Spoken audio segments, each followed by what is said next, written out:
शिव भोळा चक्रवर्ती त्याची पाय माझी चित्ती वाचे वदता शिवनाम तयान बाधी क्रोधका। ओम नमो ज्ञानेश्वरा करुणा करा दयाळा तुमचा अनुग्रह लाधलो पावन झालो चराचरी। जयांचे केलिया स्मरण होय सकळ विद्यांचे अधिकरण तेची वंदू श्री चरण श्री गुरूंचे ते नमस्कारून आता मस्तक माझा पायावरी या वारकरी संतांच्या विठाला विठाला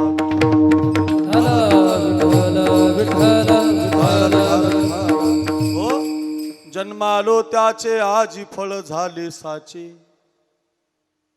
तुम्ही सांभाळिले संती भय निरसली खंती। अच्छा पवित्र कीर्तन सेवेसाठी आपण एकत्रित आहोत आणि या कीर्तन सेवेसाठी निवडलेला अभंग वारकरी संप्रदायाच्या कलशस्थानी विराजमान असणारे जगद्गुरु श्री तुकाराम महाराज आणि तुकाराम महाराजांच्या अभंग गाथेमधला अतिशय महत्वाचा 4 चरणाचा 4 कडव्याचा जन्म कुणाचा सार्थकी लागतो याचं चिंतन सांगणारा अभंग आहे। विठाला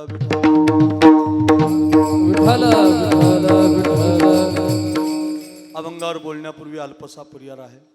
आपल्या या डोंगरकडा गावाला भगवान जटाशंकराच्या या पावन दरबारामध्ये विश्वमाऊली ज्ञानोबारांच्या संजीवन समाधी सोहळ्याच्या प्रित्यर्थ प्रतिवर्षी थाटामाटामध्ये चालणारा शिवपुराण महाकथा ज्ञानयज्ञ सोहळा आणि अखंड हरिनाम सप्ताह सोहळा आणि या सप्ताहातील आजची ही सेवा समस्त ग्रामस्थ मंडळी डोंगरकडा कार्यक्रमाचं नियोजन करणारी सौजन्य देणारी या सगळ्यांच्या माध्यमातून आमचे शिवपुराण महाकथाकार समाधानजी महाराज शर्मा यांच्या प्रेमपूर्वक संबंधातून संतोषजी शर्मा यांनी आणि सुमित महाराजांनी आग्रह केला आणि सगळं ग्रामस्थ मंडळी यांनी विनंती केली आणि त्याला अनुसरून आज आपण या ठिकाणी एकत्रित आहोत। थोडंसं पाऊस पडल्यामुळं सभा मंडपामध्ये कीर्तन आहे। ते सभा मंडप म्हणलं की कोणताही महाराज आणा याच्यात आवाज डबल होतो, कितीही भारी सिस्टीम लावा याच्यात आवाज घुमतो, त्यामुळं ते काही स्पष्ट कानावर येत नाही। फक्त लक्ष देऊन ऐकलं तर कळेल तुम्हाला। अगदी या पावसानं थोडासा व्यत्यय आल्यामुळं नैसर्गिक आपत्ती आल्यामुळं आपला सप्ताह थोडा नावाजलेला सप्ताह आहे, महाराष्ट्रभर गाजलेला सप्ताह आहे। महाराजांची कथा आणि मोठे मोठे कीर्तनकार या गादीवर येतात, दररोज आपल्याला वेगवेगळ्या प्रकारचं चिंतन देतात आणि त्या संबंधातून आजची ही सेवा आमच्या वाट्याला आहे। अतिशय सुंदरसं वातावरण कार्यक्रमासाठी उपलब्ध आहे। महाराष्ट्राच्या गायन क्षेत्रामध्ये मोठं नाव बनवणारी आमची गोविंद महाराज शिंदे, संभाजी पाटील बळेगावकर, पूरकर महाराज, भूषण महाराज, अमोल महाराज आदी करून आपण संस्थेतल्या आमच्या विठू महाराजांच्या संस्थेतली ही छोटी मोठी नादब्रह्म वारकरी शिक्षण संस्थेतली छोटी मोठी बालगोपाळ साधक मंडळी, 2ही मृदंगाचार्य, त्याच्यामध्ये विठ्ठल महाराज ढोकर अतिशय प्रसिद्ध आहेत, समोरून आमचे शंकर महाराज पोले दोघेही अतिशय गोड आहेत। या सर्व महाराज मंडळीला वंदन। कीर्तन ऐकण्यासाठी आमच्या कळमनुरी गावातून आमचे अनिल गुंजकर, सगळ्या कळमनुरी तालुक्याला ज्यांनी सकाळी सांगितलं की महाराज येणार आहे असे आमचे कळमनुरी गावचे सरपंच ते पण उपस्थित आहेत सगळी बरं का। निरगुडे अगदी सगळा उमाकांतजी निरगुडे, अनिलजी आदी करून सगळे कळमनुरीची काही मंडळी, पूरकर काही मंडळी आलेली आहेत, पूरची भरपूर मंडळी आहेत आणि आपण सगळे ग्रामस्थ मंडळी, बहुसंख्य माता माऊल्या, गावातील तरुण मंडळी, पुरुष वर्ग या कार्यक्रमाला आल्यापासून जी मंडळी स्वागत करत आहेत। सुमित महाराजांच्या घरी पाहिलं, खूप गोड स्वागत आहे आणि वारकरी माणूस आहे, अत्यंत साधा। 8 दिवस जेवणच नाही महाराज, इतकं गोड कोण करतं। भगवान शंकराची आराधना, आपल्या गावचा सप्ताह चांगला व्हावा, लोकांना चांगली कथा ऐकायला मिळावी या उद्देशातून आमचे सुमित महाराज प्रयत्न करतात। आपण सगळी ग्रामस्थ मंडळी त्यांना योगदान देता। गाव फार सुंदर आहे। डोंगरकडा गावामध्ये तिळातिळानं वाढणारी भगवान शंकराची, जटाशंकराची मूर्ती आहे। अगदी या भगवान शंकराला प्रणिपात करूया। आपल्या सगळ्यांना कीर्तन ऐकायला मिळतंय पाऊस होऊन सुद्धा, सगळ्यांना धन्यवाद देतो। शूटिंगवाले आमचे मराठी हॉटस्पॉट आमचा सुनील दादा आहे, त्यालाही वंदन। आदी करून सगळे आपण आलेली भाविक मंडळी सगळ्यांची नावं घेतली अशी समजतो। आमचा अंकुश आहे, सिस्टीम आमचा चैतन्य साऊंड सर्व्हिस जालना, या सगळ्या मंडळीला वंदन करतो। आमच्या संगतीत आमचे गणेश महाराज, सगळ्यांची नावं घेतली अशी समजतो। अभंगाला कीर्तनाला सुरुवात करतो। थोडासा गोंगाट होतो याच्यात तरी सुद्धा लक्ष देऊन ऐकण्याची कृपा करा. विठाला विठाला विठ्ठल विठ्ठल विठ्ठल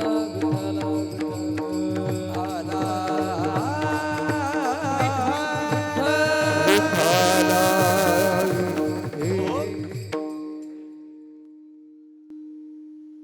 याच्यामध्ये थोडस आवाज घुमतो, जरा लक्ष देऊन ऐक. मृत्यू लोकामध्ये 3 जन्म आहे. एक देवाचा जन्म आहे, एक साधूचा जन्म आहे आणि एक तुमचा माझा जन्म. तुमचा माझा जो जन्म आहे तो सार्थकी लागण्यासाठी मिळालेला आहे. साधूचा जो जन्म आहे तो सार्थकी लागलेला आहे आणि देवाचा जो जन्म आहे तो सार्थकी होऊन गेलेला आहे. भगवंताला जन्म सार्थकी लावण्याची गरज नाही, कारण तो देव आहे. साधूनं मात्र तुमच्या माझ्यासारखा जन्म घेतला आणि सार्थकी लावला. आणि आपण जे कीर्तन ऐकणारे आहोत, सांगणारे आहोत, गाणारे आहोत, आपल्या सगळ्यांना जो जन्म मिळालाय तो सार्थकी लागण्यासाठी मिळालाय. परत परत मिळत नाही, वारंवार मिळत नाही, कायम मिळत नाही, नित्य मिळत नाही, एकदाच मिळतो. बरं का? पावला हा देह काकटाळी न्याये, न घडे उपाय घडू आले. न घडणारा उपाय घडून आलाय. आणि आंधळ्याच्या टाळीमध्ये कावळा सापडावा तसा तुम्हाला मला जन्म मिळालाय, तो वायाला घालवू नका. नरदेह निधान लागली हाती, उत्तम सार उत्तम गती. उत्तम साधन मिळवण्याची ताकद या जन्मात आहे. उत्तम सार करण्याची ताकद या जन्मात आहे, बाकीच्या जन्मात नाही. बाकीच्या जन्मामध्ये गुण चांगले आहेत, पशुपक्ष्यामध्ये चांगले गुण आहेत, पण बाकीच्या जन्मात भजन करता येत नाही. बाकीच्या जन्मात शिवपुराण कथा ऐकता येत नाही. मांजरी कधी कीर्तनाला बसल्या तुम्ही असं ऐकलं का? बैल कधी कीर्तनाला बसले असं ऐकलं का? गाढवं कधी मंडपात येऊन बसले असं ऐकलं का? नाही. गाढव बैल पशु काय पाप पुण्य जाणती, उत्तम मध्यम भोग भोगिती. संत म्हणतात पशुपक्षात गुण चांगले आहेत, पण त्यांना भजन करता येत नाही, त्यांना कीर्तनाला बसता येत नाही, टाळी वाजवता येत नाही, नामस्मरण त्यांच्या कानावर पडू शकत नाही, ते त्याच्यामध्ये लक्ष देऊ शकत नाहीत. म्हणजे आणि कही ज्ञान हो नाही कोठे, आणि कहे ज्ञान टाळ टाळ टाळ नाही कोठे, आणि कहे ज्ञान नाही कोठे, आणि कहे हो याची देई घडे देवाचे भजन, आणि काय ज्ञान नाही कोठे.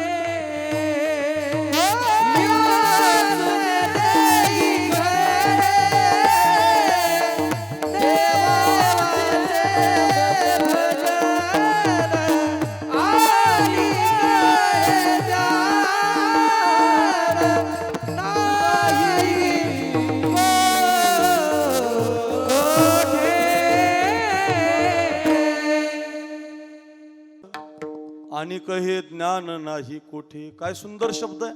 बाकीच्या जन्मात जन्म सोन्याचा होत नाही, बाकीच्या जन्मात जन्म सार्थकी लावता येत नाही. मग याच जन्मी घडे, याच जन्मात करता येतं. म्हणजे काय करावं लागतं? 1 नंबर, जन्म मिळाला की कामक्रोध रूपी विकार जिंकावे लागतात. आपल्याला जन्म मिळाला तर आपल्याला कामानं ग्रासून टाकलेलं आहे, आपल्याला क्रोधानं ग्रासून टाकलेलं आहे, पण संतांनी मात्र कामक्रोधावरती विजय मिळवला. बघा, हो काम क्रोध केले घर रीते, काम क्रोध केले घर रीते, काम क्रोध केले घर रीते, काम क्रोध केले घर रीते.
झालं गोसावे क्रोध भंगी पाणी तुका म्हणे दोन्ही इंद्रियाचे धनी रे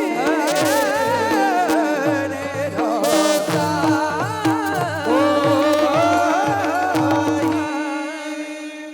तर राग येतो. एखादा गावात गेल्यावर जर पंक्तीला जेवायला बसवलं तर राग येतो. हो, किती राग येतो आपल्याला.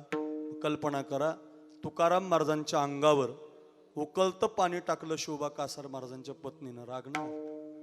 ज्ञानेश्वर महाराजांच्या काखेतली झोळी फाडलीत विसोबानं, राग नाही आला. 108 वेळा एक माणूस थुंकला नाथ महाराजांच्या अंगावर, राग नाही आला. अर्थ असा आहे, क्रोधावरती विजय मिळवला. पहिली पायरी आहे ही. शरीर जिंकलं पाहिजे, जीभ जिंकली पाहिजे, डोळे जिंकले पाहिजे. माणसाचा जन्म सोन्याचा करायचा, सार्थकी लावायचा. मग तुम्ही या पायऱ्या शिका. 1 नंबर शरीर जिंकलं पाहिजे, 2 नंबर जग जिंकलं पाहिजे. एक एक पायरी अवघड आहे. एखाद्या वेळेला शरीर जिंकता येईल तुम्हाला, जग जिंकणं अवघड आहे. जग सोपं आहे का? गावच्या ग्रामपंचायतीचं सरपंच होणं अवघड आहे, तालुक्याचा आमदार होणं अवघड आहे, जिल्ह्याचा खासदार होणं अवघड आहे, राज्याचा मंत्री होणं अवघड आहे, प्रधानमंत्री होणं अवघड आहे. जग कधी जिंकता येईल? बरं, जिंकलं नाही असं नाही. छत्रपती शिवाजी महाराजांचा फोटो सभागृहात आहे, मंदिरात आहे, घरात आहे, अमेरिकेला आहे, साऊथ आफ्रिकेला आहे, परराज्यात आहे, परधर्मात आहे. जिथं तुम्ही जाल तिथं प्रत्येकाच्या घरात शिवाजी महाराजांचा फोटो आहे. का बरं? त्यांनी जिंकचे फोटो लागलेत. ज्यांनी जिंकलं नाही ते विसरून गेलीत लोक. महाराज, तुमच्या आज्याचा फोटो घरात नाहीये, तुमच्या पंजाचा फोटो घरात नाहीये, तुमच्या खापर पंजोबा, डोपर पंजोबा, निपर पंजोबाची यादी काढा, एकही फोटो तुमच्या घरात नाहीये. पण महाराष्ट्रातल्या प्रत्येक हिंदूच्या घरात छत्रपती शिवाजी महाराजांचा फोटो लागलेला आहे. का लावलाय? एकमेव कारण, त्यांनी जिंकलंय महाराज. परदेशात लागलाय, चौकात लागलाय. तुमच्या गावाला कळमनुरीला नाही, हिंगोली पासून डायरेक्ट डोंगरकड्यालाच आता शिवस्मारक. 19 फेब्रुवारीला आपल्या या डोंगरकड्यामध्ये शिवाजी महाराजांचा पुतळा उभा राहणार. काय पुतळा आहे? जे काम जिल्हा करू शकत नाही ते काम डोंगरकड्यानं केलं. म्हणजे शिवस्मारक व्हायला लागलं. का बांधताय तुम्ही त्यांचा पुतळा? का त्यांना मुजरा करताय? का त्यांच्यासाठी योगदान देताय? त्यांनी जग जिंकलंय. जी माणसं जग जिंकत असतात त्यांना लोक मुजरा करत असतात, कुणालाही नाही करत. जिंकावं लागतं अगोदर. जग जिंकलं. काही लोकांनी खूप सुंदर, ज्ञानेश्वर महाराजांची ज्ञानेश्वरी आता इंग्लिशमध्ये तयार झाली आणि अमेरिकात ज्ञानेश्वरी वाचायला लागली. शिवपुराण इंग्लिशमध्ये तयार झालं, परदेश वाचायला लागला. पंजाबमध्ये अमृतसरला सोन्याचं मंदिर आहे, त्या सुवर्ण मंदिरामध्ये नामदेव महाराजांचे अभंग गायले जातात. अर्थ काय? परराज्यात, परधर्मात, परसंस्कृतीत, परदेशात संप्रदाय नेऊन घातला म्हणजे जग जिंकलं. 1 नंबर शरीर जिंकलं, 2 नंबर जग जिंकलं, 3 नंबर काळ जिंकला. काळ 2 प्रकारचा आहे. एक तुम्हाला मला मिळालेला जीवनरूपी काळ आहे आणि एक न्यायला येतो तो काळ आहे. 2 काळ आहेत जगात. आपल्याला जो काळ मिळाला तो काळ कधी वायाला घालवायचा नाही. कारण आजचा उद्या मिळत नाही, उद्याचा परवा मिळत नाही. एकदा निघून गेला की परत काळ मिळत नाही. काळ सारावा चिंतने, एकांतवासी गंगा स्नानी, देवाच्या पूजने, प्रदक्षिणा तुळशीच्या. माणसानं काळ व्यर्थ दौडायचा नाही. मग हरी भजनाविन काळ घालवू नको रे. ऐकलेलं आहे आपण. दोरीच्या सापा भिवून भाबा, दोरीच्या सापा भिवून भाबा, भेटी नाही जीवा शिवा, अंतरीचा माल दिवा मालवू नको रे. हरी भजनाविन काळ घालवू नको रे. तुमचा जो काळ आहे, मिळालेलं आयुष्य बर्बाद करायचं नाही. तो भजनामध्ये घालवायचा, नामस्मरणामध्ये घालवायचा, कथेमध्ये घालवायचा. आपलं आयुष्याच्या साधने सच्चिदानंद पदवी घेणे. ज्यांनी भजनामध्ये काळ घालवला त्यांनी वरचा काळ चुकवला. सोपं आहे महाराज. भजनामध्ये ज्याचा काळ गेला त्यांनी येणारा काळ चुकवला. म्हणून ज्ञानेश्वर महाराज संजीवन आहेत, तुकाराम महाराज वैकुंठ गमन आहे, नाथ महाराजांची जलसमाधी आहे. जेवढे संत जगात जन्माला आले त्यांनी काळ जिंकलाय. काळाच्या डोक्यात काळ म्हणजे सामान्य नाही. तो म्हणत नाही साखरे महाराज लय गोड कीर्तन करतो, विठ्ठल लय गोड वाजवतो, गोविंद महाराज चांगला गातात, यांचा कसा ऍक्सिडेंट करून, कशा फासोळ्या मोडून, हात कसा मोडू. असा काळ थांबत नाही महाराज. काळ विचार करत नाही गोपीनाथ मुंडे असते तर भांडण लागलं नसतं. काळ म्हणत नाही विलासराव देशमुख असते तर काँग्रेसचं जरा बरं राहिलं असतं. काळ म्हणत नाही बाळासाहेब ठाकरे असते तर 2-2 शिवसेना झाल्या नसत्या.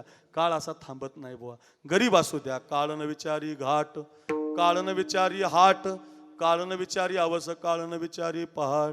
क्या भरोसा है इस जिंदगी का, क्या भरोसा है इस जिंदगी का। ऐका ऐका ऐका ही जी कवाली,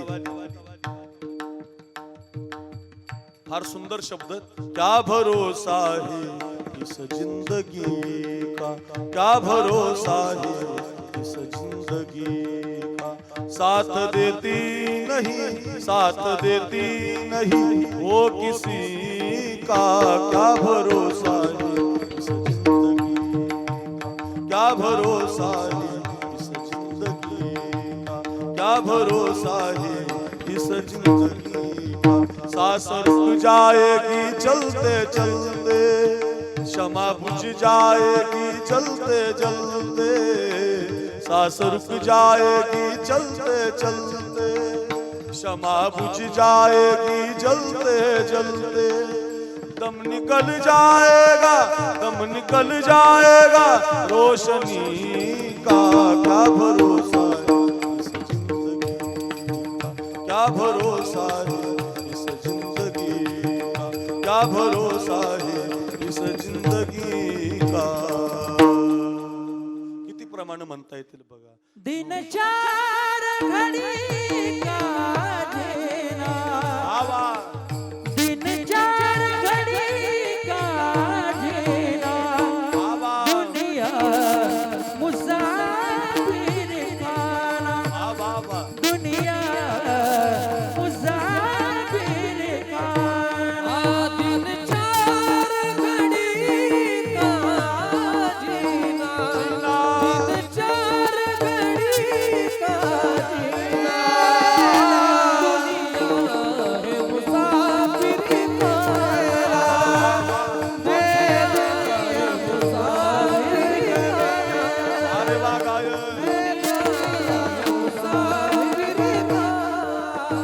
राजा महाराजा यहाँ कोई रह नहीं पाया, वाह वाह। बजबान रहे चला, बस यही चला चला। दुनिया मुसाफिर का, दुनिया मुसाफिर का, वाह वाह वाह। ओ दुनिया मुसाफिर का।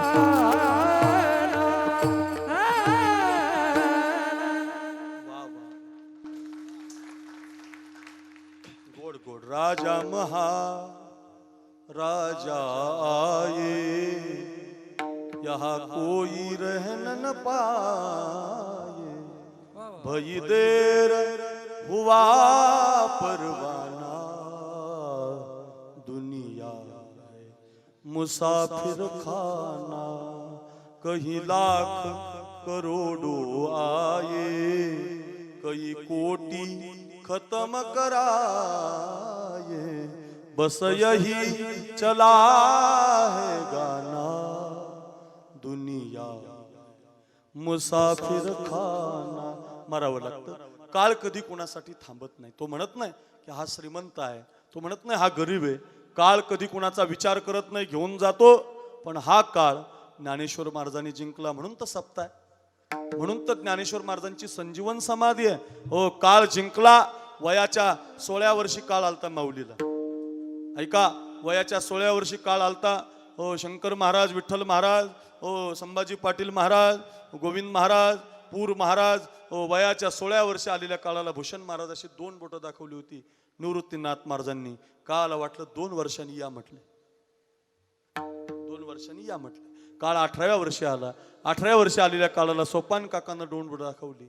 चंद्र सूर्य अशी तोपर्यंत यायचं नाही, पण काळ वाटलं आणखी 2 वर्ष। काळ 20व्या वर्षी आला। 20व्या वर्षी आलेल्या काळाला मुक्ताबाईनं 2 बोटं दाखवली। चंद्र सूर्य आहेत तोपर्यंत यायचं नाही।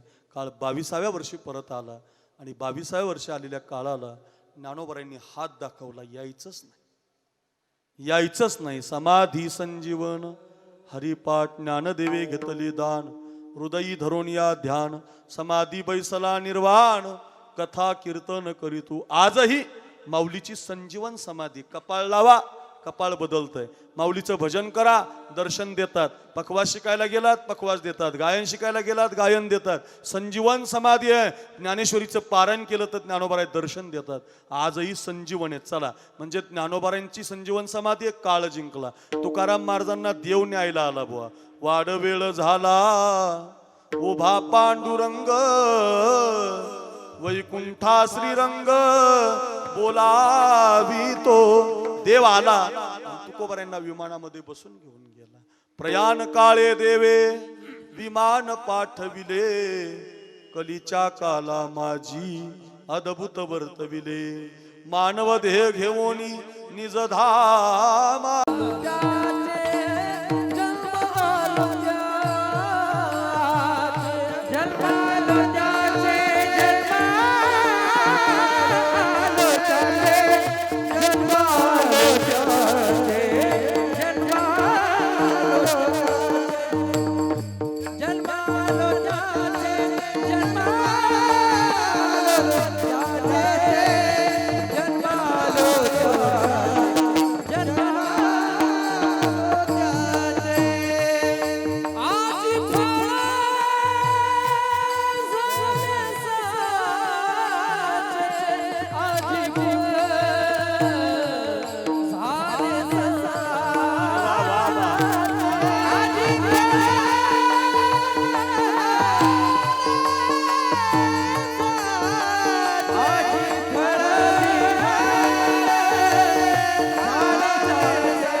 मिळवता येणार नाही. मग आमचं कसं होणार? आपल्या सगळ्यासाठी एक सोपं साधन आहे. तुका म्हणे जन्माल्याचे सार्थक विठ्ठलची एक देखील या. सोपं काम करायचं. पंढरपूरला जायचं, पांडुरंग पाहून यायचं आणि जन्म सोन्याचं करायचं. सोपं काम करायचं. जटाशंकराच्या मंदिरात जायचं, माझ्या भगवान शंकराच्या लिंगाला बघायचं. लिंग देखिले देखिले तीही त्रिभुवनी विस्तारिले मेघाधारी स्तपन केले तारा पुष्पी ओरिवजले चंद्रफळ जावा विले ओवाळिले रविदीपे आत्मनैवेद्य समर्पिले ब्रह्मानंदी मग वंदिले ज्योतिर्लिंग मग ध्यायिले ज्ञानदेवे हृदयी. ज्ञानोबाराय म्हणतात, माझ्या हृदयामध्ये मी हे ज्योतिर्लिंग धारण केलं. भगवान शंकराला पाहिलं. देव पाहण्यामध्ये जन्म सोन्याचा होतो. कुणाचा झाला महाराज? खूप कथा आहेत. जन्म सोन्याचा झाला. कुणाचा ऐका. जनाबाई महाराजांचा झाला, हो ज्ञानोबारायांचा झाला, माझ्या मनीची आवडी पंढरपुरानी नगुडी, तुकाराम महाराजांचा झाला. जेवढे संत देवाला पाहायला गेले जन्म सोन्याचा करून आले. एक वाक्य पुन्हा ऐका. जन्म सार्थकी लावण्यासाठी प्रयत्न करावा लागतो. तो काही फुकट होत नाही, उगीच होत नाही. प्रयत्न करून देवापर्यंत जावं लागतं, भजन करावं लागतं. कितीही पाऊस आला तरी कीर्तन करावं लागतं. बरं, जे हे आकाशवर पडो पाहे, एवढं तर संकट नाही गड्या आपल्याकडे. आकाश तर खाली नाही पडला अजून. ब्रह्म गोळ भंगा जाय, वडवा नळ त्रिभुवन खाय, जग पेटलं तरी परी मी तुझीच वास पाहेगा विठोबा. भानुदास महाराज म्हणतात, आकाश जरी खाली पडलं देवा तरी मी भजनच करणार. हो, वडवानल जरी त्रिभुवनानं पेटलं, हो सगळ्या जगाला अग्नी लागला तरी मी भजनच करणार. देवा किती संकट पाठव, आम्ही भजनच करणार. आणि भजन केल्यामुळं जन्म सोन्याचा होतो. मग दुसरं काही नाही जगात, दुसरं एवढंच आहे. पांडुरंग बघा, महादेव बघा, तुम्हाला जो देव आवडतो तो बघा, असं काही नाही. फक्त जो आवडतो त्याच्याशी नातं जोडा. आवडलं की नातं जोडलं पाहिजे. आता हे विठ्ठल महाराज वाजवतात, यांनी पखवाजाशी नातं जोडलंय. शंकर महाराज वाजवतात, काय चांगलं वाजवतात हो, खाली बसलेले लोक म्हणतात का, त्यांनी नातं जोडलंय. काय त्या गोविंद महाराजांचा आवाज आहे, काय संभाजी पाटलांची प्रमाण आहेत. भूषण महाराज शेडजी लावतात, पूर महाराज चाल म्हणतात. एवढं सुंदर कार्यक्रम चाललाय. एवढे अमोल महाराज बोलतात, साखरे महाराज कीर्तन करतो, समाधानजी बाबा कथा करतात. कसं काय जमतं बुवा हे. नाही, पूर आठ गाव आहे त्यांचं बरं. काय का अमोल महाराज राहिले, त्यांचं नाव राहायचं अजूनमधून ते बी घेतलं आता, म्हणजे राहायला नको कुणी. ऐका याच्यासाठी सांगतो, ऐका ऐका. मग आपण हे सगळं का, अहो हे का मिळतं, हे नातं जोडल्यावर मिळतं. तुम्ही कोणत्याही क्षेत्रात बघा, ज्यांनी नातं जोडलंय त्यांचा जन्म सोन्याचा झाला. आता 11 महिन्यापूर्वी एक घटना घडली आपल्या देशात. 11च महिने झाले आहेत. घटना अशी घडली, नगर जिल्ह्यामध्ये एक पारनेर तालुका आहे आणि त्या पारनेर तालुक्यामध्ये एक राळेगण सिद्धी नावाचं गाव. आणि त्या राळेगण सिद्धीला अण्णा हजारेंचा जन्म झालेलं गाव आहे.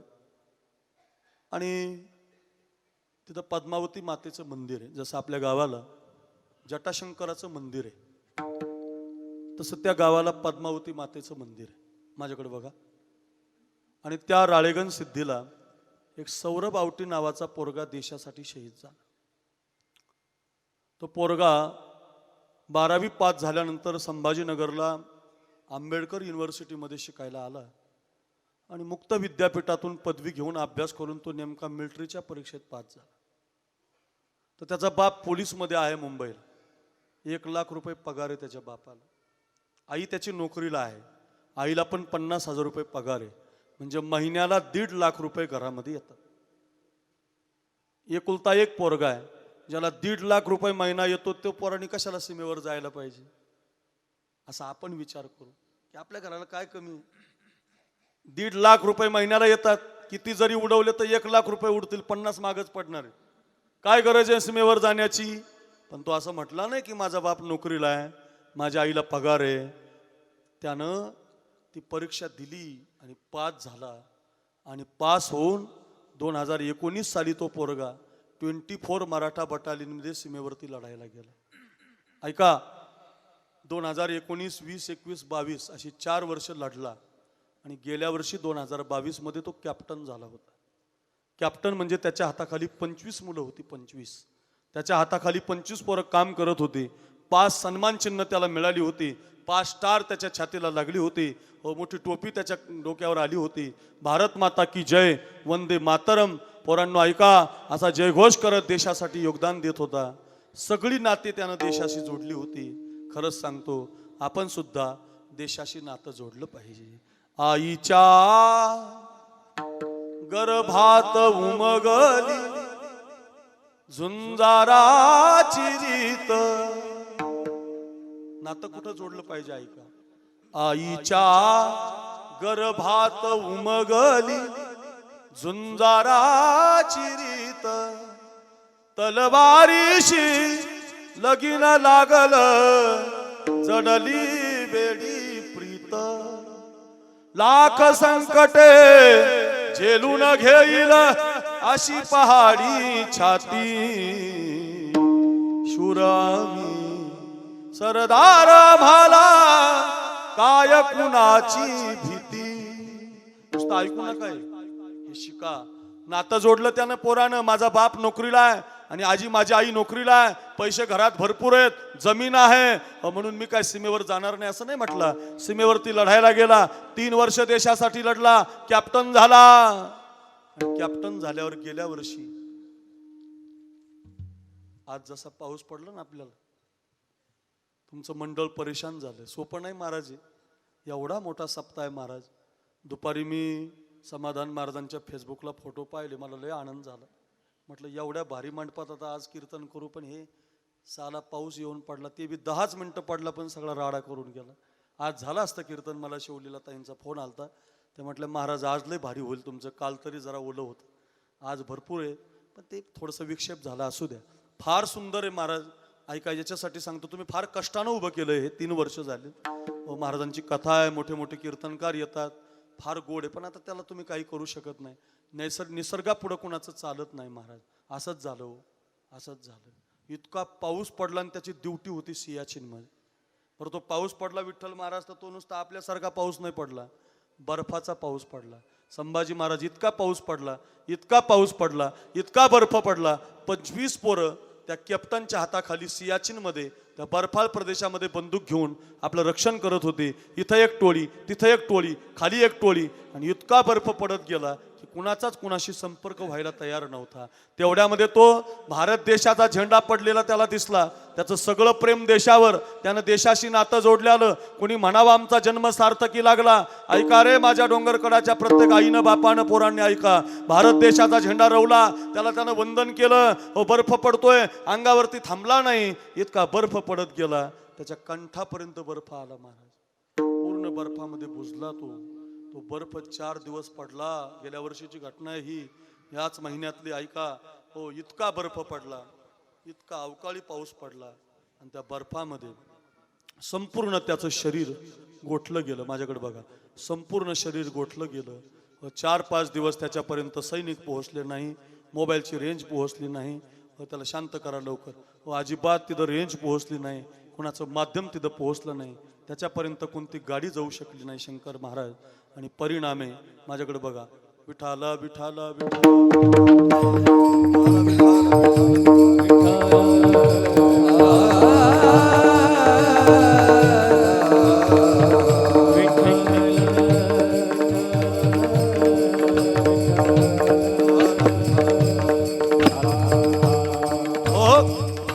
त्याच्यापर्यंत कोणती रेंज पोहोचली नाही.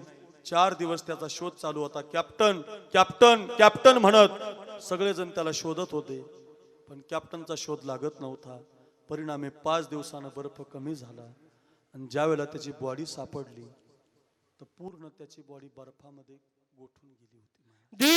दिया है जान दे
कर्मा तू मेरा धर्मा, तू मेरा अभिमान है. देशासाठी पोरगा मातीवर पडला होता. बर्फमय त्याचं शरीर झालं होतं. खूप बर्फ तोडला, पण त्याची बॉडी त्याच्यातून बाहेर येईना. ऐका, बर्फाचे तुकडे केले छन्न्या आणि हातोड्यानं, पण त्याची बॉडी त्याच्यातून बाहेर निघेना. इतका कडक बर्फ झाला होता. शेवटी त्याचा हात कापावा लागला, त्याचा एक पाय कापावा लागला, त्याची अर्धी छाती कापावी लागली आणि त्याला अर्धी छाती अर्धा पाय कापून बाजूला काढलं आणि अर्धी बॉडी त्याची भारत देशाच्या झेंड्यामध्ये गुंडाळली आणि अर्धी बॉडी दिल्लीवरनं पुण्याला आली. पुण्यावरनं ती बॉडी राळेगण सिद्धीला गेली. उद्या माझं कीर्तन आहे बरं, त्याच गावी आहे. ज्यावेळेला ती बॉडी गावात पोहोचली महाराज, तर 1,00,000 लोक वाटी लावायला आली होती. आईनं झेंडा सरकवला आणि आपला एकुलता एक पोरगा मृत्यूच्या शय्येवरती पाहिला. गालावून हात फिरवला, तर हात फिरवता फिरवता त्या आईचा हात इकडच्या बाजूला गेला. तर तिच्या लक्षात आलं, माझ्या बाळाला हातच नाही, माझ्या बाळाचं अर्ध अंग नाहीये, माझ्या बाळाचा पाय नाहीये. 27 वर्षाचा पोरगा देशाचा झेंडा रवता रवता बर्फामध्ये अडकला होता. पोरांनो ऐका रे, कुणी म्हणावं माझा जन्म सोन्याचा झाला, कुणी म्हणावं मी जन्म सार्थकी लावला. अरे जसं संत म्हणू शकतात, जसे शूर म्हणू शकतात, तसं आजच्या काळातला एखादा जवान सुद्धा म्हणू शकतो. ऐका रे डोंगरकडा, घरी घेऊन जा माझा एवढा भाव, बर्फामध्ये शरीर फसलं, हो मी मरेल, मला पगार आहे, माझी आई श्रीमंत आहे, माझा बाप श्रीमंत आहे, याचा विचार न करता माझा देश माझ्यासाठी महत्वाचा आहे, माझा झेंडा माझ्यासाठी महत्वाचा आहे, माझा ध्वज माझ्यासाठी महत्वाचा आहे. स्नेह कधीही मिळेल, पण माझा देश मला कधी मिळणार नाही. भारत माता की जय, वंदे मातरम म्हणत बर्फामध्ये शरीर फसलं गेलं. पण तो पोरगा देशाच्या मातीसाठी आपलं अर्ध अंग त्याचं कापावं लागलं. ऐका, 11 महिने झाले शंकर महाराज या घटनेला. 11 महिन्यापासून विठ्ठल महाराज त्या सौरभ आवटीची जी आई आहे ती हातानं जेवण करत नाही. ती म्हणते तोंडाजवळ घास आला की माझ्या लेकराचा हात मला दिसतो, माझ्या बाळाला हात राहिला नाही, माझ्या बाळाला पाय राहिला नाही. मी तर हातासहित पोरगा दिला होता, पायासहित पोरगा दिला होता, का रे देवा माझ्या लेकराचा हात कुठे, माझ्या लेकराचा पाय कुठे. एवढा शब्द म्हणते. 11 महिने झाले, घरामध्ये दुःख आहे. हो, घरामधल्या मुली अजून त्यांच्या घरी गेल्या नाही. त्या आईला सांभाळतात, तिला पाणी पाजतात, तिला जेवू घालतात, पण माय हातानं जेवत नाही. का? तिचा पोरगा देशाच्या मातीसाठी मुजरा करून निघून जातो. अरे 27 वर्षाचं वय काय मरण्याचं आहे का? पण माझा देश वाचला पाहिजे. 1 अब्ज नाही, माझ्या भारत देशाची जेवढी लोकसंख्या आहे त्यांना आरामात झोपता आलं पाहिजे, त्यांना सप्ते करता आले पाहिजे, त्यांना जटाशंकराची उपासना करता आली पाहिजे, त्यांना शिवपुराण कथा ऐकता आली पाहिजे. तो पोरगा बर्फात उभा आहे, पावसात उभा आहे. थोडासा पाऊस आला तर आपल्याला किती टेन्शन आलं. तो बर्फात उभा आहे, पावसात उभा आहे, तुमच्या माझ्यासाठी मुजरा करून आपल्यासाठी प्राण देतो. त्या शूरवीरांनी म्हणावं, जन्मा आलो त्याची, टाळ टाळ, हा जन्मा आलो त्याची, आजी फळ झाले साचे, फळ झाले साचे.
19 फेब्रुवारीला छत्रपती शिवरायांचा पुतळा आपल्या गावामध्ये उभं राहणार आहे.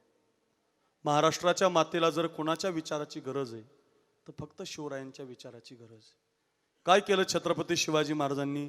माळी, कुणबी, धनगर, मराठा, ब्राह्मण, मातंग, मुसलमान सगळ्या समाजाची पोरं घेतलेली बरं का. एक नाही हा.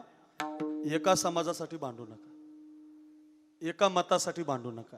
सगळे एका विचाराचे असले पाहिजे. सगळं गाव एका विचाराचा असला पाहिजे. व आपापसात भांडू नका. काय कुणाला भांडायचं भांडू द्या, पण आपापसात भांडण करू नका. फार मोठं बेकार राजकारण चालू झालंय. आपापसात भांडण चांगलं नाही बरं. हो, माळ्यांनीच काय मराठ्याशी भांडायचं, मराठ्यांनीच काय माळ्याशी भांडायचं नका. आपापसात भांडू नका. माझी विनंती असेल पाया पडून तुमच्या पायाला लागून, माळी, कुणबी, धनगर, मराठा, ब्राह्मण, मुसलमान, मातंग सगळ्या समाजाचे संत संप्रदायामध्ये आहेत बरं. सगळ्या बरं का. सावता महाराज आहेत, माळी समाजाचे आहेत, गोरोबा काका आहेत, कुंभार समाजाचे आहेत. आणि असं कोणत्या संतानं जात मानली नाही महाराज. आणि तसं जर असतं तर मग कोणी कोणते अभंग घ्यायचे? तसा जर प्रश्न निर्माण झाला तर कुणी कोणाचे अभंग घ्यायचे? आणि तसा जर प्रश्न निर्माण झाला तर कुणी कीर्तन करायची? असं नाही महाराज. सगळे संत एका विचाराचे आहेत महाराज. हो, एका पायरीवर ज्ञानेश्वर महाराजांनी कबीर महाराजांना बसलेलं पाहिलं होतं. कुणी क्रांती केली? ऐका, कोण क्रांतिकारी आहे? क्रांतिकारी कुणाला म्हणावं? ऐका ऐका पोरांनो, माझं घरी घेऊन जा. एका पायरीवर कबीर महाराज बसले होते, ते मुस्लिम होते. एका पायरीवर चोखोबाराय बसले होते, ते मातंग होते. एका पायरीवर कानोपात्रा बसली होती, तिला बाप माहिती नव्हता, जातच माहिती नव्हती. एका पायरीवर ऐका जनाबाई महाराज बसल्या होत्या, त्या गंगाखेडच्या होत्या. त्यांना सुद्धा आई माहिती होती, बाप माहिती नव्हता. बाप माहिती होता, आई लहानपणीच मरून गेली होती. मी कोणत्या जातीची आहे हे जनाबाईची जात अजून कुणाला माहिती नाही. जनाबाई महाराज, कानोपात्रा महाराज, मातंग समाजाचे चोखोबाराय आणि कबीर मोमिन लतीफ मुसलमान समाजाचे कबीर महाराज पायरीवर बसले होते. त्या काळातले ते ब्राह्मण लोक या संतांना मंदिरात येऊ देत नव्हते. बघा कसा काळ होता आपल्या देशात. 750 वर्षापूर्वीची घटना ही. त्या काळातले ते लोक, आता नाही बरं, त्या काळात, आताचा इतिहास, त्या काळाचा इतिहास आता नाही लावायचा, भांडण होईल मग. आता ऐका, त्या काळातले ते लोक या लोकांना मंदिरात येऊ देत नव्हते. तुम्ही मुसलमान आहेत म्हणायचे, तुम्ही मातंगेत म्हणायचे, तुम्ही माळीयत म्हणायचे, तुम्ही मातंगेत म्हणायचे, तुम्ही यायचं नाही. मंदिरात येऊ देत नव्हते. आणि त्या काळात ज्ञानोबाराय पंढरीला गेले. पाहिलं तर कबीर महाराज बसलेले आहेत, चोखोबाराय बसलेले आहेत, सावता महाराज बसलेले आहेत. या सगळ्या संतांना पाहिलं आणि विचारलं, तुम्ही का जात नाही मंदिरात? म्हटलं आम्हाला येऊ देत नाही. बघा, नामदेव ज्ञानेश्वर महाराजांनी क्रांती काय केली. नामदेव महाराजांना हाक मारली, आजपासून मंदिरात कीर्तन करायचं नाही म्हटले. मंदिरात नाही, आपल्याला मंदिरात येऊ देत नाहीत ना यांना, मग मंदिरात कीर्तन नाही करायचं, वाळवंटात कीर्तन करायचं. वाळवंटात कीर्तन सुरू झालं. शंकर महाराज वाळवंटात कीर्तन झालं. वाळवंटात हो, जनाबाई महाराज टाळ घेऊन, कानोपात्रा महाराज टाळ घेऊन, गोरोबा काका टाळ घेऊन, सावता महाराज टाळ घेऊन, गोरोबा काका टाळ घेऊन, निवृत्तीनाथ महाराज, ज्ञानोबाराया, नामदेवरायचं कीर्तन महाराज. इतकं कीर्तन रंगलं महाराज. नामदेव कीर्तन करी पुढे नाचे पांडुरंग. एवढं रंग. जनी म्हणे बोला ज्ञानदेवा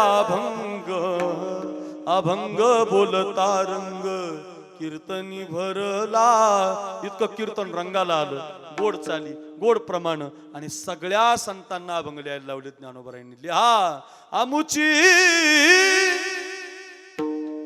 माळियाची जात, आमुची माळियाची जात, शेत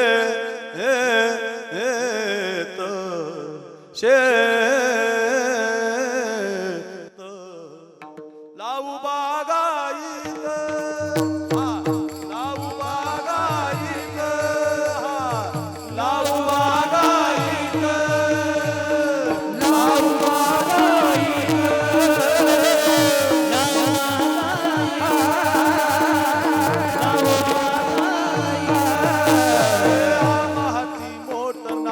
आमहाती मोठ नाडा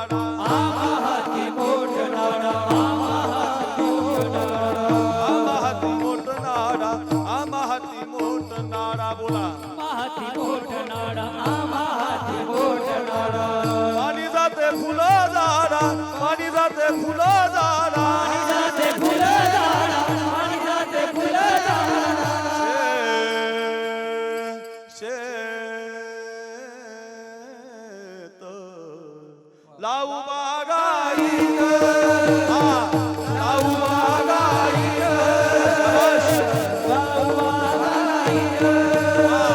बारीक बारीक करू हजामत बारीक आम्ही बारीक बारीक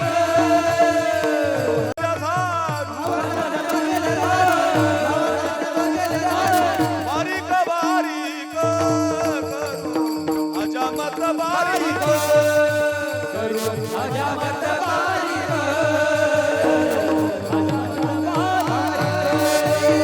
हरी सोनार हरीचा दास नर हरी सोनार हरी सोनार हरीचा दास नर हरी सोनार भजन करीतो रात्रंदिवस भजन करीतो तुझ्या नामाचा व्यवहार देवा तुझा मी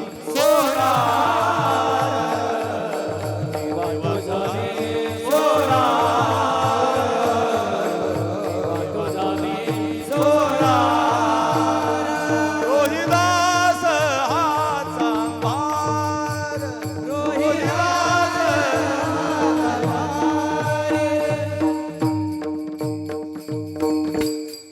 असे 50 अभंग आहेत बरं.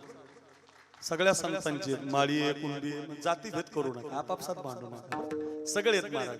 सगळ्यांनी वाचावे. सगळ्यांना एकत्रीकरण असलं पाहिजे. शिवाजी महाराजांनी तेवढाच मान शिवा नाव्याला दिला, तेवढाच मान प्रतापराव गुजराला दिला, तेवढाच मातंगाला दिला, तेवढाच मुस्लिम मोहम्मद सईस नावाचा मुसलमान राजांच्या घोड्याचा खरारा करायला आहे. हो ऐका, मदारी मेहतर राजांचं सिंहासन झटकायला आहे. हो किती सांगू महाराज, खूप आहेत इतिहासातले. एवढं सुंदर शिवस्मारक आपल्या गावाला होणार आहे. आमच्या सुमित महाराजांनी 1 वर्षापासून माझी तारीख मला प्रयत्न केलेला इथं यायला. आमचे समाधान महाराज शर्मा यांनी प्रयत्न केला, संतोष महाराजांनी फोन केला, शर्मा महाराजांनी एवढा आग्रह केला. हो कधी 10 वाजून 10 मिनिटं झाले कळलं नाही. तुम्हाला एवढ्या गोष्टी सांगितल्या. एवढी 5 मिनिटाची कथा आहे का, संपवणारे मी कीर्तन, पण एवढं जे कीर्तन तुम्हाला मी दिलंय 1 वर्षभर तुम्ही विसरणार नाही एवढी कथा आहे का. एक मावळा घेतला होता. तानाजी कोंडाणा हवाय, मुरारबाजी पुरंदर हवाय, येसाजी सज्जनगड हवाय. जातो की राज, जातो की राज, मी जातो राज. पलीकडून आवाज कडाडला, राज उडवायची राज, उडवायची राज. सुलतानी सत्ता आता साप उडवायची. त्याच्या पलीकडून आवाज आला, राज इथून पुढचं जगणं तुमच्या करता, इथून पुढचं मरणं तुमच्या करता. त्याच्या पलीकडून आवाज आला, राज शेळी म्हणून जगणं मान्य नाही, जीवन जगायचं वाघाचं जीवन जगूया. पोरं 400 होती विठ्ठल महाराज. हो माळी कुणबी धनगर मारावडी सगळ्या समाजाची 400 पोरं भगवान शंकराच्या मंदिरात नेली. आपलं जसं जटाशंकराचं मंदिर आहे, काय गोड मंदिर आहे, काय गोड सप्ताह, एवढी मोठी शिवकथा आहे, एवढा गोड सप्ताह चाललाय. आज 2-4 दिवस राहिले. सगळ्या तरुणांनी एकत्रित या, सगळ्या तरुणांनी या कार्यक्रमाला सहकार्य करा. येऊ द्या पाऊस, येऊ द्या नैसर्गिक आपत्ती येऊ द्या, पण आपला सप्ताह आपण बंद करू नका. जटाशंकर नाराज होईल तुमच्यावर.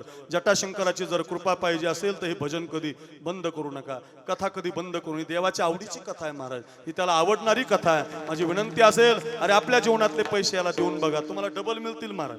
काळजी करू नका. तुम्ही 200 इथं खर्च केले तर 2000 मिळतील, 2000 इथं खर्च केले तर 2 लाख मिळतील. तुम्ही म्हणाल कसं काय मिळतात?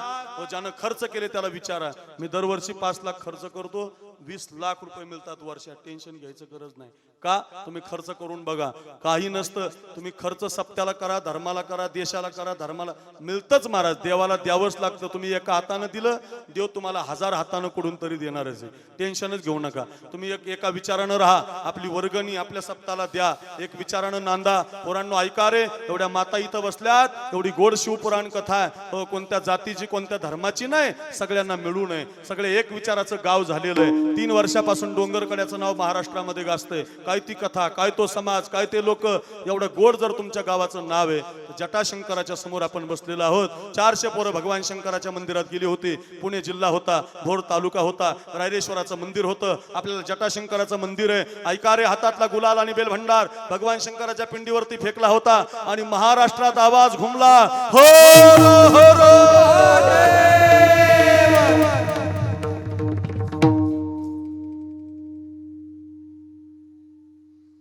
आमचे 2-4 जण इमानदारीने म्हटले, तुम्ही काय पाकिस्तानातले एक काय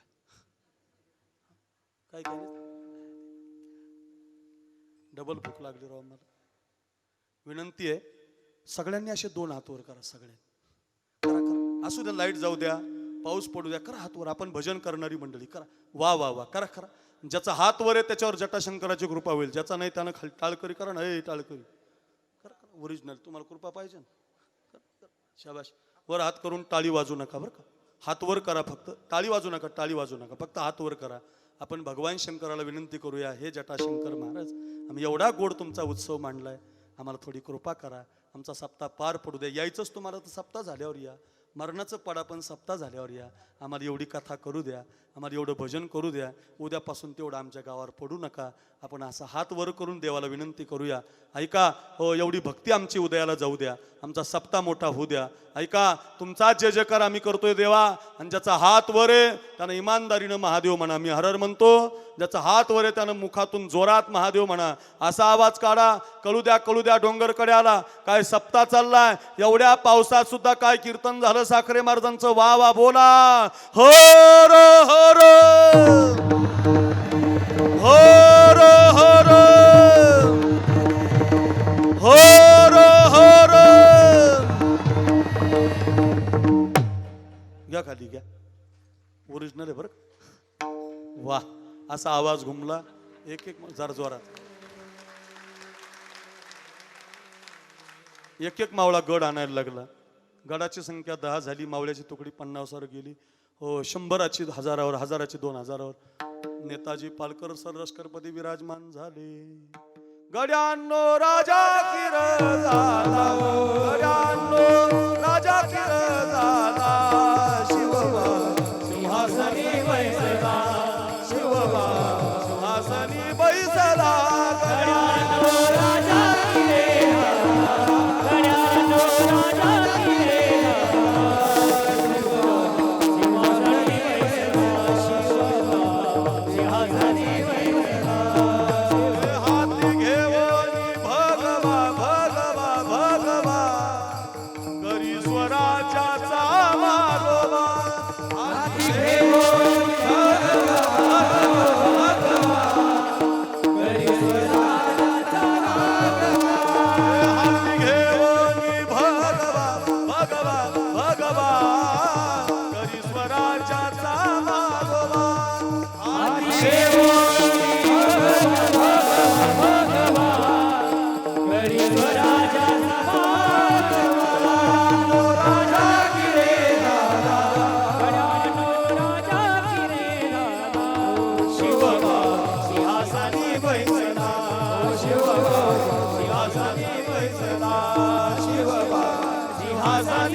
महाराष्ट्रात चर्चा झाली. राजा गादीवर बसला. सिंहासनाधीश शिवाजी महाराज राजे झाले. शिवाजी राजे भोसले. गादी मिळाली. मराठा आनंदित, माळी आनंदित, धनगर आनंदित, सगळ्या समाजाला आनंद मिळाला. महाराष्ट्राची जनता आनंदित झाली.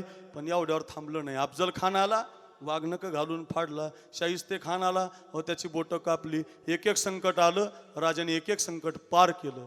आणि एक संकट आलं राजावरती, सिद्धू जोहर नावाचं. एक शिवा नावी नावाचा मावळा एका पालखीमध्ये बसवला होता.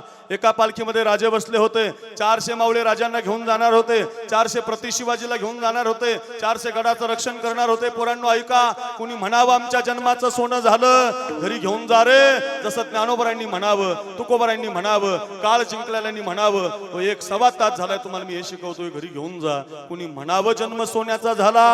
ऐका ऐका. आणि वेडा आता भक्कम पडला होता. गड सोडायचा होता. 400 मावळे प्रति शिवाजीला घेऊन जाणार. 400 मावळे राजांना घेऊन जाणार. 400 गडाचं रक्षण करणार विठ्ठल महाराज. तंतोतंत नियोजन झालं होतं. आता फक्त एक पोरगा राजांच्या जागी बसवायचा होता. त्याचं नाव शिवा नावी होतं. त्याला एका पालखीमध्ये बसवलं. राजांचा मुकुट त्याला दिला. राजाची दाढी त्याला लावली. राजांसारखं त्याला बनवलं. शिवा नावी, नावी समाजाचा पोरगा होता. एका पालखीत तो बसला. एका पालखीमध्ये राजे बसले. राजांच्या पालख्या पळायला लागल्या. आता वेळा 100 पावलावर, आता वेळा 20 पावलावर, आता वेळा 10 पावलावर. आता वेळातच पाऊल घुसलं होतं. हर हर महादेव, जय भवानी, जय शिवाजी, शिवाजी महाराज की जय अशी ललकारी घुमली होती. ऐका रे डोंगरकडा. आणि एक गाव लागलं ते गजापूर नावाचं. आणि त्या गजापूर गावाला 2 जण जातात आणि 2 जण येतात अशी अरुंद खिंड होती. आणि एका गुप्तचरानं बातमी आणली, बाजी प्रभू मागून 3,500 गनिमा आलाय आणि आपण 450 आहोत आणि आपल्या खांद्यावर महाराज आहेत. जशी बातमी कानावरती पडली डोंगरकडे, ऐका बरं माझ्या मातांना, तशी बाजी प्रभूनं पालखी खाली ठेवली आणि पालखीतल्या राजांना असा मुजरा केला, राज घ्या मुजरा, राज घ्या मुजरा. राजा म्हटले, बाजी कशासाठी रे मुजरा? बाजी म्हणत होता, राज मागून 3,500 गनिमा आलाय, आपण 450 आहोत, महाराष्ट्राची दौलत तुम्ही आमच्या खांद्यावर आहात. राज याच्यातले 100 मावळे घेऊन तुम्ही पुढे चाला, मावळे तुम्हाला खाली पोहोच करतील, तुमची भवानी बाहेर काढा, सुर्वेंचा वेढा पडलाय तो वेढा फोडा, विशाळगडावरती पोहोचत व्हा, माझ्याबरोबर 300 मावळे ठेवा, मी या खिंडीमध्ये उभा राहतो, एका हातात तलवार घेतो, एका हातात दांडपट्टा घेतो, काळजी करू नका राज, जोपर्यंत तुमची जुमी जोपर्यंत गडावर पोहोचणार नाही आणि गडांच्या तोफावून 5 आवाज तोफेचे देणार नाही, तोपर्यंत तुमचा हा मित्र बाजी प्राणाची बाजी देणार नाही. काय मित्र आहे हो? का बरं आम्हाला हे शिकवलं जात नाही? एक ब्राह्मण समाजाचा पोरगा मराठ्यासाठी मरायला तयार आहे, एक नावी समाजाचा पोरगा मराठ्यासाठी मरायला तयार आहे, एक माळी समाजाचा पोरगा अरे का भांडणं करता आमच्यात? नका नका, आपापसात भांडू नका. माझी विनंती तुम्हाला हात जोडून सांगतोय, रोजच्या कीर्तनात मी अक्रूर महाराज साखरे नाव युट्यूबला टाका, 200 कीर्तन आहेत माझी, डायरीमध्ये जागा नाही माझ्या. होय, आमच्या सुमित महाराजांनी, संतोष महाराजांनी खूप दिवसापूर्वी मला एक तारीख लिहून दिली म्हणून मी तुमच्या गावात आलो. जर त्या सभा मंडपात कीर्तन असतं ना आपल्या त्या मंडपात, तर एकही माणूस नसेल तो रडला नसता. पण आता काय याच्यामध्ये आवाज घुमतो, माझा नाईलाज आहे. पुन्हा येऊ आपण, पुन्हा आल्यानंतर सांगूच ह्या कथा, पण याच्यासाठी सांगतो एवढी कथा घरी घेऊन जा. काय प्रेम आहे महाराज, यार ही मैत्री आहे, हा आमच्या देशाचा धर्म आहे, हे शिकवले आमच्या इतिहासानं आम्हाला. एकमेकावर प्रेम करा. ऐका रे पोरांनो, 450 मावळ्यापैकी तुम्ही घेऊन जा राज, लाख मरावे राज, लाखाचा पोशिंदा जगावा. घ्या राज मुजरा, घ्या राज मुजरा, घ्या राज मुजरा. राजा म्हणत होते, नाही बाजी 3,500 कुठं आणि 350 कुठं, नाही राज, तुम्ही वाचले पाहिजे राज, लाख मरावे राज, लाखाचा पोशिंदा जगावा. राजा तुम्हाला माझी शपथ आहे. बाजीप्रमाणे राजाला पालखीमध्ये बसवलं, राजांना काढून दिलं, 350 मावळ्यांनी कडक केलं. पोरांनो, एक हातात दांडपट्टा घेतला, एक हातात तलवार घेतली, जो येईल तो कापायचा. 50 आणि 200, 200 आणि 500, 300 ने 3,500 कापायचे. जोपर्यंत राजांच्या तोफेचा आवाज येत नाही तोपर्यंत खिंड सोडायची नाही, अडवायला ढाल नाही. एक हातात दांडपट्टा, एक हातात तलवार, जो येईल तो कापायचा. सपासप समशेरी सुरू झाले, हल्ला करो, मार डालो, तोड डालो. क्षणार्धामध्ये राख रांगोळी सुरू झाली, घनघाती युद्ध सुरू झालं. एखादी तलवार यायची, छातीमध्ये जायची, एखादा भाला यायचा, छातीमध्ये जायचा, एखादा बाण लागायचा तर चिर्र करत छातीचा तकडाच घेऊन जायचा. पोटावरची जखम उघडी पडायची, अडवायला ढाल नव्हती. भाले काय, ऐका.